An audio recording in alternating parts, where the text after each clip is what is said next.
Section 12 के अंदर देख लेते हैं क्या बात कर रहे हैं। सेक्शन 12 आपका बात कर रहे हैं the conduct of the business, business के कंडक्ट में किन किन के ऐसे राइट्स हैं जो पार्टनर है वो अपने राइट्स को या फिर जो ड्यूटीज हैं उनको एक्सरसाइज करेगा। सेक्शन 12 बात कर रहे हैं the conduct of the business subject to the contract between the partners. अब सीधी सी बात है, हर जगह लगभग लिखा आ रहा है हर सेक्शन के अंदर कि जहां पे भी उन्होंने अगर पार्टनर्स ने मिलकर कोई कॉन्ट्रैक्ट कर लिया तो उनको आप पहले अप्लाई करोगे, उसके बाद सेक्शन के अंदर जो प्रोविजन है उनको अप्लाई करोगे। बोलता है फर्स्ट कि every partner has a right to take part in the conduct of the business.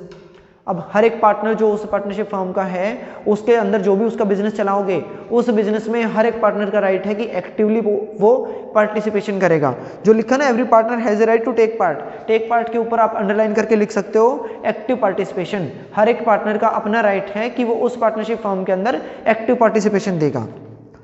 Second आपका बात कर रहा है every partner is bound to attend diligently his duties in the conduct of the business. अब इसके अंदर जो ईमानदारी पूर्वक उसकी जितनी भी ड्यूटीज हैं उनको वो एक्सरसाइज करेगा, अपनी ड्यूटीज को ईमानदारी पूर्वक निभाएगा, ऐसी उसकी बाउंडेशन है।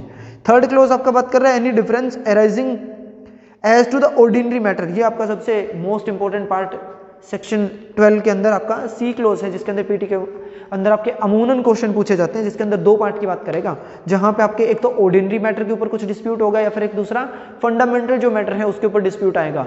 तो देखना है कि आपके एक तो है यूनिलैटरल रूल और दूसरा आपका बात कर रहा है किसी तरीके की, एक तो यूनिमिटी की और दूसरा आपका मेजोरिटी डिसीजन का, कि कब किसी डिस्प्यूट को सोल्व करने के पर्पज से आप मेजोरिटी डिसीजन मानोगे और कब किसी डिस्प्यूट को आप सोल्व करने के पर्पज से यूनियनिमिटी का रूल अप्लाई करोगे, मतलब with the consent of all the partner. एक में आपके मेजोरिटी की डिसीजन, दूसरे में सबकी कंसेंट के साथ।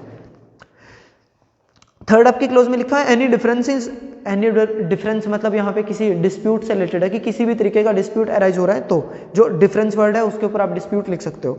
Any dispute arising as to the ordinary matter. Ordinary matter किस तरीके के हो सकते हैं कि आपने कुछ काम करना है, उसके अंदर किसी तरीके की हो सकता है कि राइट लायबिलिटी जो 11 के अंदर आपने डिटरमाइन कर ली थी उनको आप चेंज कर रहे हो, या फिर किसी नए पार्टनर की एंट्री करवा रहे हो, या फिर किसी की आप एग्जिट करवा दिया, मतलब उसको एक्सपेल कर दिया 33 में जाके, या फिर उसने रिटायरमेंट ले ली है, तो उसके बाद आप जो भी रन करोगे उसके अंदर कितना हिस्सा होगा, जो आपके शेयर हैं उनमें कितने हिस्से के ऊपर आप बेनिफिट को शेयर करोगे, कितना कंट्रीब्यूशन दोगे उस लॉसेस के अंदर, इस तरीके का कोई भी मैटर है उसको सोल्व करने के पर्पज से क्या होगा उसके रिगार्डिंग बात कर रहे हैं। ऑर्डिनरी मैटर आपके जनरल जो मैटर होंगे उनके रिगार्डिंग।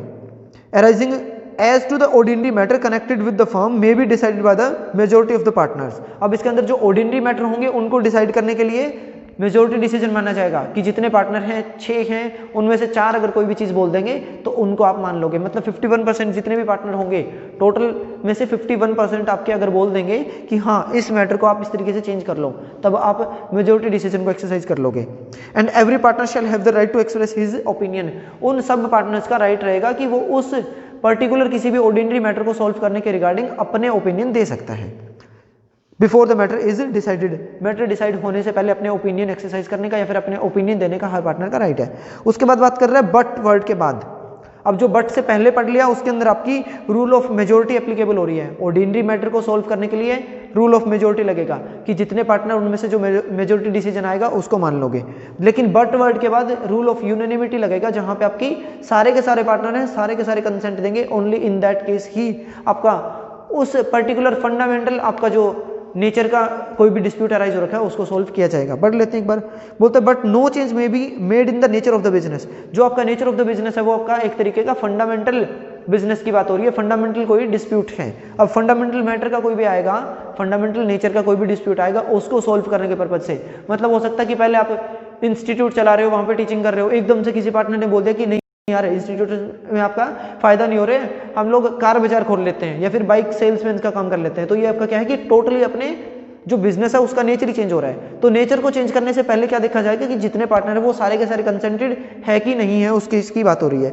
नो चेंज में be made in the nature of the business without the consent of all the partners. जितने पार्टनर है सबकी कंसेंट की जरूरत पड़ेगी। जब तक सारे बंदे कंसेंट नहीं देते आप उस पर्टिकुलर बिजनेस का नेचर चेंज नहीं कर सकते। अगर एक सिंगल पार्टनर भी ऐसा है जो कंसेंट नहीं दे रहा है कि मैं नहीं चाहता कि मैं अपने नेचर को चेंज करूंगा, कि मतलब टीचिंग कर रहा हूं तो टीचिंग करूंगा भैया, मैं अलग से किसी सेल्समैन को बनने में इंटरेस्टेड नहीं हूं, तो आप उसके नेचर को आप चेंज नहीं कर सकते जब तक सारे के सारे बंदे कंसेंट नहीं दे देते हैं। उसके बाद डी पॉइंट आपका, डी के ऊपर भी आपके बहुत सारे पीटी के क्वेश्चन बनते हैं, जिसके अंदर बात कर रहा है every partner has a right to have access. Access का मतलब होता है पहुंच, मतलब कोई भी पार्टनर है उसका ये राइट रहेगा कि जितने भी डॉक्यूमेंट्स ऑफ द फर्म हैं, फर्म के जितने डॉक्यूमेंट हैं, रजिस्टर हैं, कॉपी हैं, सबको चेक करने का उसका राइट रहेगा, सबकी कॉपी वो ले सकता है। इस तरीके की चीजें इसके अंदर बता रखी है।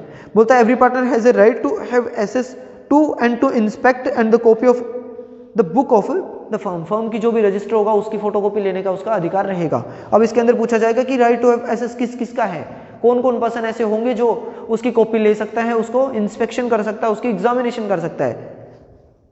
तो बात कर रहा है कि पार्टनर खुद जो उसका हिस्सेदार है एक वो, उसके एलआर भी पूछे जा सकते हैं।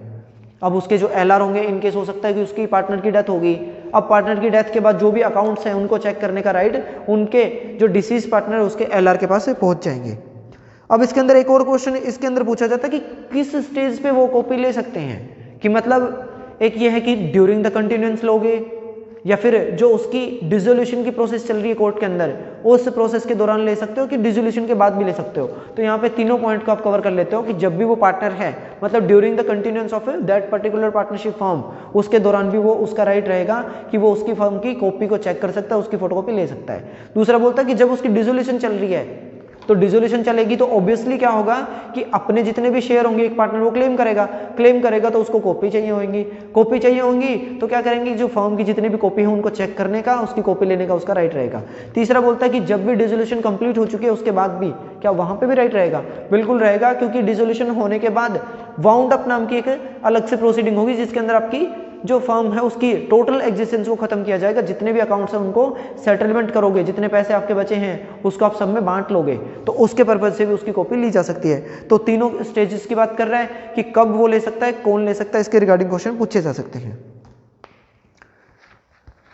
ये आपका सेक्शन 12 था। आगे की वीडियो हम लोग 13 के बाद के जितने सेक्शन हैं उनको कवर कर लेंगे। Thank you so much for watching this video. अगर आपको यहाँ पे कुछ भी डाउट लग रहा है या फिर आपको वीडियो के अंदर किसी भी तरीके की कोई चीज़ समझ नहीं आ रही, कोई पॉइंट ऐसा रह गया है जो आपको समझ नहीं आ रहा, तो आप मेरे को कमेंट करके बता सकते हैं, मैं उसको फर्दर अगली वीडियो के अंदर उसको एक्सप्लेन कर दूंगा।